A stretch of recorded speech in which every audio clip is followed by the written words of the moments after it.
ministre des Affaires étrangères et des immigrants du Liban. Et je donne la parole à Elmer Scheller Salcedo, ministre des Affaires étrangères du Pérou.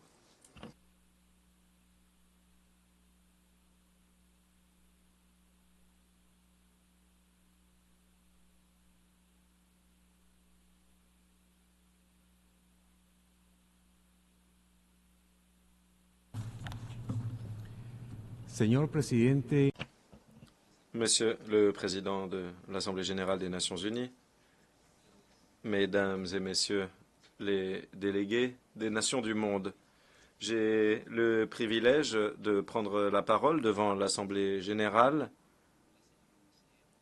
en vous transmettant les salutations respectueuses de Madame la Présidente constitutionnelle de la République, la docteure Dina Boluarte Segarra, qui aurait souhaité pouvoir s'adresser à cette éminente Assemblée universelle. J'ai l'honneur de m'exprimer au nom de mes compatriotes péruviennes et péruviens qui, au quotidien, aspirent à une vie digne et à un avenir prometteur pour leurs filles et leurs enfants. Le Pérou, tout comme le reste du monde, s'est efforcé d'atténuer les effets négatifs de l'instabilité économique et de la crise économique découlant de la pandémie de Covid-19 qui ont imposé un coût considérable à la société péruvienne, en particulier les catégories les plus vulnérables. Ainsi, le gouvernement de la présidente Boluarte travaille avec acharnement dans l'objectif de retrouver le rythme de notre croissance économique en tentant de relancer des projets paralysés et d'attirer les investissements étrangers pour développer de grands projets d'infrastructures à même de créer des emplois dignes et de qualité, et ainsi contribuer directement au développement national. Aujourd'hui, nous pouvons dire que nous voyons les premiers fruits de ces efforts et que le Pérou a repris le chemin de la croissance et de la stabilité. Nous avons encore beaucoup à faire. Le Pérou, à l'instar de tous les pays du monde, fait face à une série de défis collectifs que nous ne pourrons surmonter que par la coopération internationale et l'harmonisation de nos efforts. Ainsi, le Pérou réaffirme son attachement au multilatéralisme, qui est le meilleur outil dont nous disposions pour parvenir dans une entente mutuelle aux conditions nécessaires pour réaliser le développement durable. La première de ces conditions est sans aucun doute la paix. Les pays qui ont créé cette organisation dont nous faisons partie à la suite de la Seconde Guerre mondiale souhaitaient préserver les générations futures du fléau de la guerre. La réalité actuelle nous montre que nous échouons à réaliser cet objectif fondamental. Le Pérou condamne tout emploi de la force dans les relations internationales. L'agression et l'acquisition de territoires par la force contreviennent à la Charte des Nations unies et au droit international et minent la légitimité et l'efficacité de notre système de sécurité collective. La paralysie du Conseil de sécurité face à certains conflits et le deux poids deux mesures et les biais dans le cas d'autres conflits nous rappellent la nécessité de réformer le Conseil de sécurité et de revoir les prérogatives de ses membres permanents, notamment le droit de veto, qui parfois est utilisé pour des raisons politiques plutôt que pour faire face à des considérations humanitaires. Monsieur le Président, à l'Assemblée générale, le Pérou continuera de prendre des mesures concrètes pour la paix. Nous continuerons de soutenir les régimes et initiatives de désarmement, de maîtrise des armements et de non-prolifération nucléaire. Nous continuerons d'appuyer l'élimination totale des armes nucléaires et nous condamnons les essais, l'emploi et tout type de menaces d'emploi du nucléaire. Bien sûr, nous souhaitons que le désarmement nucléaire soit vérifiable au plan international, mais nous lançons également un appel aux principaux détenteurs d'armes nucléaires à renouveler leurs engagements bilatéraux de réduction de leurs arsenaux respectifs, notamment le traité New START. Sur le terrain, le Pérou continuera de contribuer et de participer aux opérations de maintien de la paix comme il le fait depuis 1958. Nous avons fourni plus de 10 000 membres du personnel. Actuellement, il y a plus de 250 membres des forces armées et de notre police nationale qui se trouvent déployés sous la bannière des Nations Unies et qui remplissent leur mission avec professionnalisme, courage et dévouement. En outre, nous avons mis à disposition une force de réaction rapide de 200 agents avec la capacité d'être déployés immédiatement partout où c'est nécessaire et lorsque l'ONU le demande. Le Pérou reconnaît le rôle important que jouent les femmes dans le programme de paix et de sécurité. Et c'est pourquoi nous sommes fiers d'annoncer que nous avons largement dépassé les objectifs fixés dans le cadre de la stratégie de parité de genre pour le personnel en tenue des Nations Unies 2018-2028 et que nous continuerons d'accroître la proportion de militaires péruviennes déployés dans le cadre des opérations de maintien de la paix. Monsieur le Président, la deuxième condition du développement, c'est un environnement propre et sain. Les changements climatiques, la perte de biodiversité et la pollution représentent autant de menaces liées les unes aux autres qui mettent en péril la survie des générations présentes et futures. La vulnérabilité élevée du Pérou face aux effets négatifs des changements climatiques explique le fait qu'il s'agisse d'une question prioritaire pour notre politique étrangère. Ainsi, aux côtés d'autres pays, nous avons demandé à la Cour internationale de justice de se prononcer sur les obligations internationales des États concernant le changement climatique. L'année dernière, mon pays a été touché par le cyclone Yaku et le phénomène El Niño, qui ont provoqué des pertes de vie humaines et d'innombrables dégâts matériels. Et je tiens d'ailleurs à remercier le système des Nations Unies de son soutien apporté à mon gouvernement dans les mesures prises pour appuyer la population touchée. Nous sommes conscients de l'augmentation de la fréquence et des effets de ces phénomènes en raison de la crise climatique. Et ainsi, mon pays a défendu l'adoption d'une approche préventive en matière de gestion des risques de catastrophes, conformément à l'initiative Alerte rapide pour tous du secrétaire général et conformément au cadre de Sendai.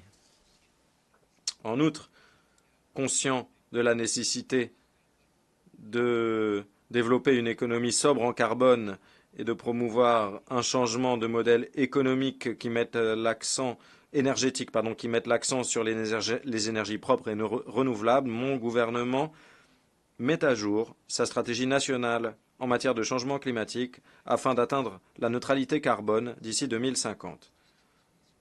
Pour autant, ces efforts déployés au plan national ne suffisent pas. Il est indispensable d'intensifier la coopération internationale en tenant toujours compte du principe de responsabilité partagée mais différenciée dans l'action climatique. Les pays développés doivent adopter des objectifs plus ambitieux de réduction des émissions et honorer leurs engagements en matière de financement de l'action climatique, ce qui passe par la mobilisation d'au moins 100 milliards de dollars par an pour les pays en développement. Cela implique également de mettre en fonctionnement le fonds des pertes et préjudices convenu à la COP27 de la CNUC. En outre, il est urgent de garantir le financement du Fonds vert pour le climat qui nous a permis d'avancer dans nos efforts d'adaptation et d'atténuation. Monsieur le Président, notre principal défi est de garantir le développement de nos peuples Nous avons le programme à l'horizon 2030 et les objectifs de développement durable qui nous guident dans nos travaux. Malheureusement, le dernier rapport du secrétaire général sur les progrès réalisés montre que nous ne sommes pas en bonne voie. Le Pérou est engagé en faveur du programme à l'horizon 2030. C'est pourquoi nous avons augmenté de plus de 10% les ressources affectées à la mise en œuvre des ODD. Et à ce titre, je tiens à souligner les mesures que nous avons prises le long de 3 axes prioritaires pour le Pérou, la santé, l'éducation et la protection sociale. Sur la santé, face à la plus grande économie de dingue de l'Amérique latine, le Pérou a pris des mesures rapides qui ont permis de réduire sa létalité de 50% par rapport à l'épidémie précédente et nous avons actualisé nos stratégies de prévention et de contrôle de la dengue conformément aux directives de l'Organisation mondiale de la santé. Sur l'éducation, afin d'assurer une éducation de qualité, nous avons mis l'accent sur la formation des enseignants et nous renforçons la formation technique dans le secondaire et dans les études supérieures afin de garantir l'intégration professionnelle de nos jeunes. En outre, nous avons lancé un ambitieux programme d'investissement pour combler les lacunes des infrastructures éducatives. Sur la protection sociale, le troisième axe prioritaire de notre gouvernement est la protection sociale pour le développement. Conscient de la nécessité de renforcer notre sécurité alimentaire et de réduire l'incidence des carences nutritionnelles, nous avons accru le budget du programme alimentaire qui soutient les plus vulnérables par le biais de cantines populaires en coordination avec les collectivités locales, le secteur privé et la société civile. Concernant la production, nous avons pris des mesures pour accroître la productivité et la viabilité du secteur agricole en promouvant principalement l'agriculture familiale. Nous nous sommes dotés d'une série de programmes sociaux pour lutter contre la pauvreté et l'exclusion sociale. Nous avons également différentes politiques publiques pour l'autonomisation des femmes et des filles, mais également pour les protéger de la violence machiste, avec notamment des programmes d'autonomie économique. Les mesures de protection sociale mises en œuvre au Pérou englobent également la lutte contre la discrimination et le racisme et garantissent les droits collectifs des peuples autochtones et des personnes d'ascendance africaine. Il y a également des services qui ont une approche interculturelle au vu de notre statut de pays multiculturel, pluriethnique et multilingue. Cependant, comme je l'ai déjà dit, les efforts entrepris au niveau national ne suffisent pas. Il faut que les pays développés honorent leurs engagements en matière d'assistance et de financement afin de réduire les déficits de financement pour faire face aux multiples besoins. Nous devons avancer en vue d'une réforme urgente de l'architecture financière internationale afin que le système soit plus inclusif et plus équitable. À cette fin, il est primordial de revoir la manière dont nous mesurons les progrès. Il faut abandonner le PIB en tant qu'unique indicateur du progrès. Nous savons que le PIB ne permet pas de mesurer les inégalités, le niveau de bien-être ou la durabilité environnementale des pays. À ce titre, nous saluons l'ajout dans le pacte pour l'avenir d'une initiative visant à mettre au point des nouveaux indicateurs multidimensionnels du progrès afin de canaliser de manière plus efficace et inclusive la coopération internationale, notamment la coopération en faveur des pays à revenus intermédiaires comme le Pérou, où il subsiste des poches de pauvreté et d'exclusion. Monsieur le Président, la lutte contre la pauvreté sous toutes ses formes et dans toutes ses dimensions, notamment l'extrême pauvreté, reste un des défis mondiaux majeurs et doit être une priorité pour tous nos pays. Comme je l'ai dit, mon pays met en œuvre différents programmes, comme le programme Juntos, Ensemble, Pension 65, Retraite 65 ou Contigo avec toi, avec l'objectif de réduire la pauvreté et l'extrême pauvreté découlant de la pandémie de Covid-19. Il s'agit également de fournir des services de base d'intégration sociale pour les catégories les plus défavorisées. Je tiens à annoncer que le Pérou présentera à l'Assemblée générale, comme tous les 2 ans, un projet de résolution intitulé « Les droits humains et la pauvreté extrême », dans lequel nous exhortons les États membres à adopter des politiques de protection sociale plus ambitieuses, car nous estimons que la pauvreté extrême et l'exclusion affaiblissent la dignité humaine. Monsieur le Président, nous faisons également face à de nouveaux défis découlant de l'essor des nouvelles technologies, dont le potentiel et les avantages sont accompagnés de nombreux risques, notamment sur le plan éthique et moral, et ce de manière inédite. Les réseaux sociaux nous ont permis de mieux communiquer, mais ont été également utilisés pour diffuser de fausses informations et des discours de haine ou pour exercer des violences, pour harceler, notamment à l'encontre des femmes. Les entreprises de technologie stockent les informations personnelles de millions de personnes, ce qui suscite des débats sur le droit à la vie privée ou sur les risques de surveillance massive de la part des gouvernements. L'intelligence artificielle, qui est présentée comme un élément positif pour nos vies quotidiennes, facilite également la propagation de campagnes de désinformation dont le but est de manipuler l'opinion publique, notamment en période électorale, déstabilisant ainsi nos démocraties. Nous avons la responsabilité collective de veiller à ce que les nouvelles technologies soient développées et utilisées dans le strict respect de la dignité, de la liberté et des droits de toutes les personnes. C'est ainsi qu'il est nécessaire de définir des principes et des cadres réglementaires clairs pour la gouvernance numérique.